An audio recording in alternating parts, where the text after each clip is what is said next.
قرآن کو سینوں میں ہم ایسے بسائیں گے، شہروں پہ تلاوت کا ایک نور سجائیں گے۔ السلام علیکم ورحمۃ اللہ وبرکاتہ۔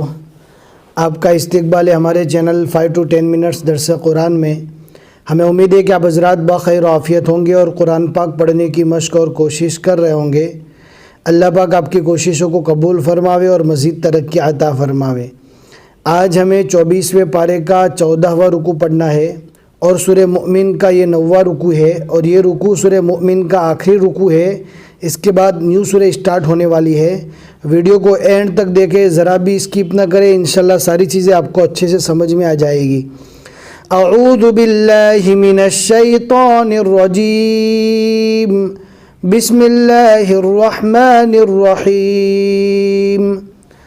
اللہ الذی جعل لکم الانعام لترکبوا منها ومنها تأکلون وَلَكُمْ فِيهَا مَنَافِعُ وَلِتَبْلُغُوا عَلَيْهَا حَاجَةً فِي صُدُورِكُمْ وَعَلَيْهَا وَعَلَى الْفُلْكِ تُحْمَلُونَ وَيُرِيكُمْ آيَاتِهِ فَأَيَّ آيَاتِ اللَّهِ تُنْكِرُونَ۔ یہاں پر صلہ اور قوف کی نشانی آئی، دونوں کا میننگ سیم جیسا ہی ہوتا ہے، یعنی یہ نشانی جہاں پر بھی آئے گی نہیں رکیں گے تو بہتر ہے، ملا کر ہی پڑھنا چاہیے جتنا ہو سکے۔ افلم یسیروا فی الارض فینظروا کیف کان عاقبۃ الذین من قبلہم كانوا أكثر منهم وأشد قوة وآثارا في الأرض فما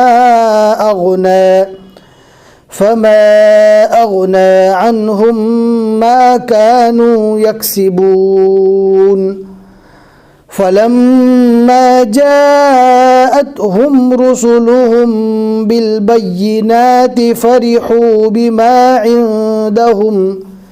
بما عندهم من العلم وحاق بهم ما كانوا به يستهزئون فلما رأوا بأسنا قالوا آمنا بالله وحده وكفرنا بما كنا به مشركين۔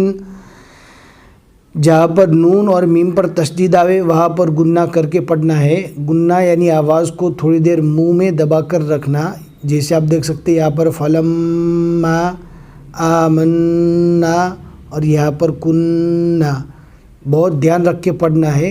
اس طرح پڑھنے سے قرآن پاک میں ایک حسن، ایک اچھی آواز پیدا ہوتی ہے۔ حالانکہ آپ گنہ کے بغیر ڈائریکٹ پڑھیں گے تو بھی ترجمے میں کوئی فرق آنے والا نہیں ہے، لیکن قرآن پاک کو اچھی آواز میں پڑھنا یہ بھی مستحسن ہے اور اللہ کا حکم ہے۔ فَلَمْ يَكُ يَنفَعُهُمْ إِيمَانُهُمْ لَمَّا رَأَوْا بَأْسَنَا سُنَّةَ اللَّهِ الَّتِي قَدْ خَلَتْ فِي عِبَادِهِ وَخَسِرَ هُنَالِكَ الْكَافِرُونَ۔ صدق اللہ العظیم۔ الحمدللہ 24ویں پارے کے 14 رکوع اور سورہ مؤمن کے یہاں تک 9 رکوع اور سورہ مؤمن بھی مکمل ہو گئی، اور آج کے رکوع میں ہم نے 7 آیتیں پڑھی۔ ہمیں امید ہے کہ آج کا سبق آپ کو سمجھ میں آ گیا ہوگا۔ لائک کر کے ضرور بتا دیں، شیئر کرنا نہ بھولیں۔ پھر ملیں گے انشاءاللہ اگلے سبق میں۔